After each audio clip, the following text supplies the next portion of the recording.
Today me and Ben are going to break down the ultimate advice for first time investors. Now I'm sure this is a video that you probably wish you watched 11 years ago when you first got started, so let's just talk about everything that you wish you could have seen 11 years ago when you got started. 100%. Like, I wasn't even watching videos back then. There were only books around. No one was doing stuff on YouTube, at least nobody that I wanted to be following.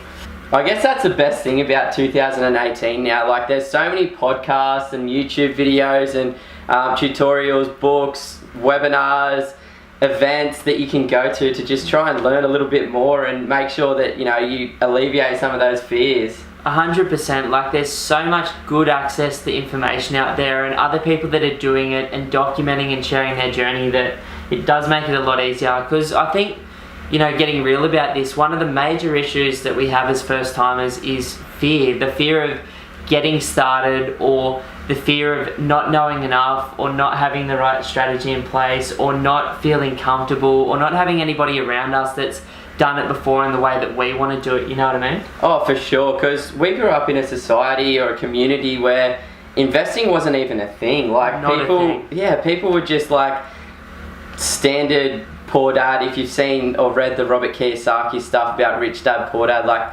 really successful in their own right, but no clue about investing and no clue about actually trying to get the best result for themselves. So it's hard to break away from that and figure out who you need to be talking to and the things that you need to be focusing on, because there's so much information out there. I think as first timers, we've got to remember that it is going to be a little bit different. There's going to be, you know, a market that you've got to get your head around. There's going to be suburbs you've got to get your head around. You've got to understand the right type of property. You've got to build a team and do things that are different, you know, like get finance and like work with a solicitor and understand the building and pest inspection. But these are all things that you can absolutely learn over time and things that we've picked up throughout our journey as well. It can be really overwhelming at the beginning to actually try and understand those things, to get over those fears and actually get started. But that's the main thing, like, you need to get started.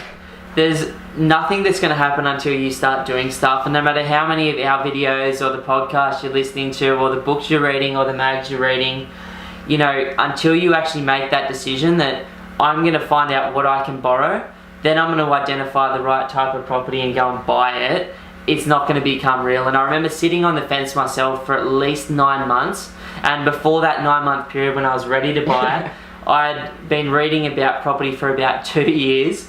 And I remember even when I got my first deposit in place, I went on a trip to America spontaneously with my mate and blew the entire deposit in the first 2 weeks, because I think, like, looking back now, I wanted to have a good time and blow up some steam after uni, but I also probably was self-sabotaging myself because I was so scared of actually going out there and buying a property.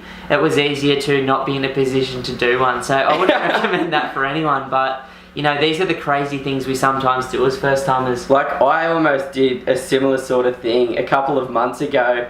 I've got my deposit ready. I'm in the market at the moment looking for that first property. I've done everything that I needed to do. I'm ready to get started. But a few months ago, I was about to go and buy like a $6,000 push bike for no reason whatsoever, but it's probably one of those self-sabotaging things as well. The toughest thing about being a first timer is it's probably also the first time that you've had a big chunk of cash in the bank, or you're, you know, working towards that. And I remember, you know, up until about I got to the $20,000 mark, I just constantly wanted to spend that money on a holiday or a trip, or, you know, something that I hadn't had in my life, surfboards for a period of time. But once I got over the $20,000 savings mark, it became, you know, how much more can I save, because I could see it getting real, and there was nothing that I wanted at the time that could, you know, be blown in a couple of days with that amount of money. Yeah, so let's actually talk about that. What sort of deposits are we talking to get started? Yeah, so first timers these days, we're looking at about somewhere between 10%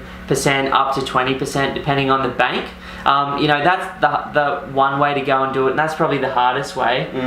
Some people that we know, some friends of ours, have also got their parents to use their property as a guarantor, which effectively means, you know, instead of you saving the deposit, your parents' property's put down as that collateral or that safety. Now, you know, if you can save your own deposit, that's probably the best way to do it and the cleanest way. But you know, if that isn't a possibility for you and you've got, you know, supportive or wealthy parents that are prepared to help you, then that's always nice as well. Happy days for you. But to get that first cash deposit together, if you don't have the ability to have your parents help you out for the first property, get a budget in place, have a look at your expenses, really break it down to make sure that you can save the absolute maximum you possibly can from your income. Obviously, just going through this yourself recently, like, what did you do? Like, going from zero to saving a shitload of money in a year, or 2 years, how did you go about that personally? For myself, it's all about paying yourself forward, which I got from the Rich Dad Poor Dad book that Robert Kiyosaki read.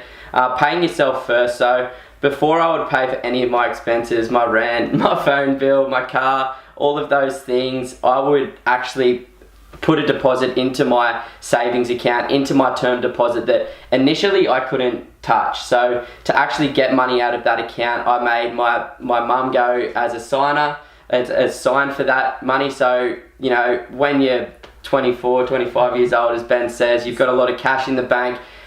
It's easy to make irrational decisions and go and blow some of that. So what I did is I put it into an account that I could not touch, and that actually got some small little gains over time from being in a term deposit account. And what made you go from, finishing uni, obviously starting in this business, to going, okay, now it's time to buy that first property? Like, what was the kick in the ass that got you into gear? Obviously understanding the long-term effects of being in the market as soon as possible. There's this little thing called compound growth. I think Einstein talked about it. So basically the idea is, you invest a certain amount of money.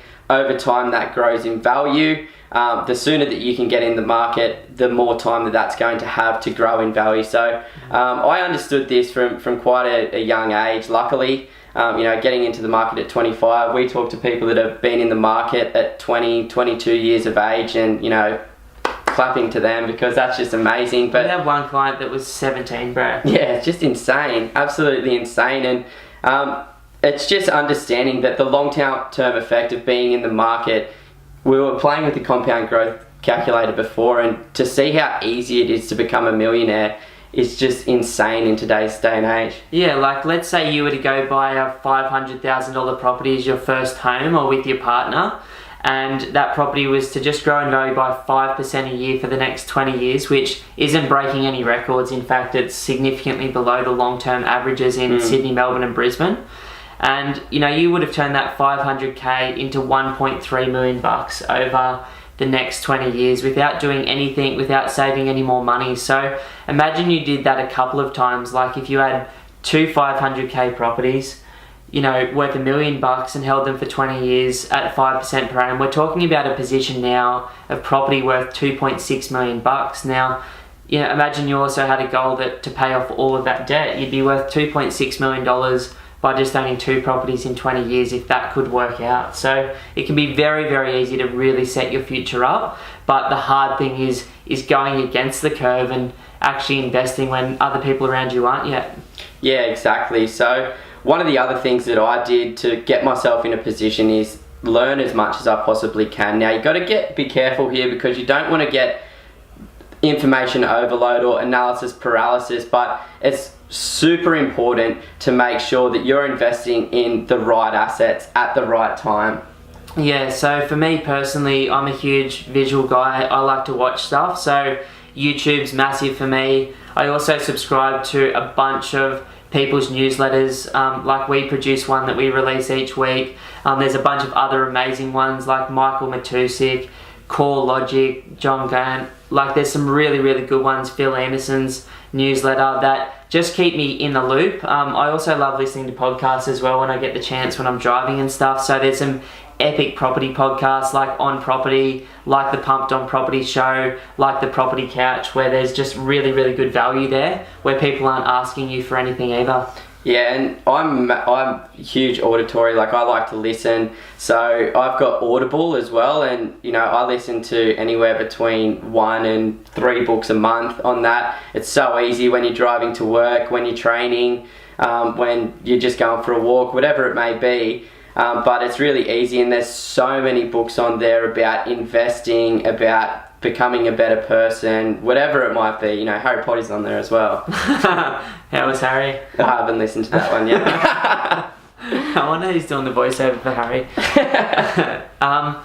Cool. So like another thing that you can do is begin talking to some people around you just to start building that confidence. I know I did that. I went and talked to my parents. I went and talked to some other people that had bought properties before in the past as well. And, you know, again, like always, you've got to be aware of who you're talking to. Are they financially free, or have they just, you know, taken that first step in the right direction as well by buying a property? So I like to surround myself with people that are already where I would like to be in the future. If I'm asking somebody for advice around health, I want them to look the way that I want them, you know, I would like to look. You know, if I'm going to work with a financial advisor or a property person, I'd like them to be working towards or in the position that I am wanting to be in at the same stage of my life. So I think the quality of that, you know, advice is based on the quality of the results in the people you're talking to's lives. But that doesn't mean you write off people that haven't done it, because there's a whole series of, you know, little things that you need to learn throughout this journey that you're not going to pick up everything just from one video or one person or one podcast. Yeah, and that's what I realised when I started to get deeper into this business and understanding everything of how deep it really goes and how you can actually get yourself in a better situation today. And coming back to that overwhelming feeling, it is super overwhelming to try and understand every tiny little aspect when selecting a market, a suburb, a property. So it's really important to go out and talk to people who have done it before, and talk to people who are on the same journey as you, and get a few different opinions, but make sure you take everything with a grain of salt. 100%, including our stuff, obviously.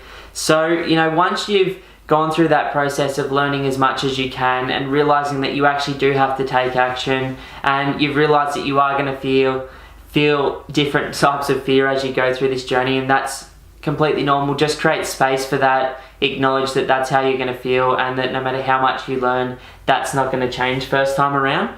I think a really good next step is to actually get a strategy in place. And, you know, I'm not going to go into that too much today because we've talked about it in other videos and podcasts, but realistically it's about identifying how much you can borrow, then going, you know, which market in Australia do I want to buy in? Now, there's some pretty good first home buyers and first home builders grants around at the moment that can really help out with stamp duty and with building even chunks of cash in your pocket. So that could be a really nice way to get into the market sooner, but it doesn't necessarily mean you should just buy the state or the local area you live in because you feel comfortable with it. Yeah, I think that's a huge thing. Like, just because you're saving $10,000 or $15,000 today to get that first home owners grant, you know, you could be losing out on lots of money by purchasing in the wrong markets. So you need to make sure you understand the way that the Australian market is trending at that point in time, and figuring out where your money is best in. And a cool way to do that is to just jump online and Google for free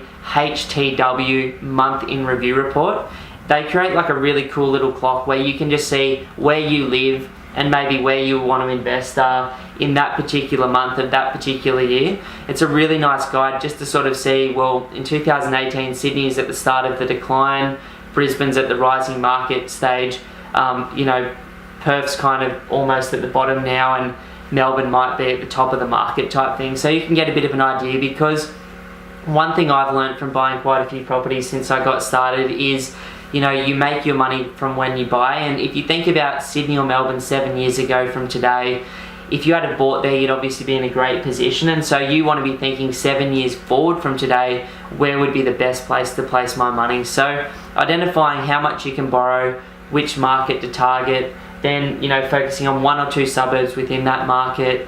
Always look at houses with nice big pieces of land in quiet streets, and all of those other little things we talk about in other videos. But it doesn't have to be overcomplicated, and you definitely don't have to freak out about it. Yeah, the number one thing that you guys should take out of this video is don't be scared and just get started. 100%. Like, it feels like you're about to jump off a cliff right now without a parachute that's going to open, but the reality is when you step off, it's going to be more like stepping off the gutter onto the street. And if it's a long-term strategy for you, which it should be, the marketplace is very, very forgiving. So if you have a plan on holding it for 15, 20, 25 years, then you're going to be in a great position regardless of what you do today. But that said, the best outcome would be for you to make the best decision you possibly can first time round, and not fumble your way through 11 properties like I have personally.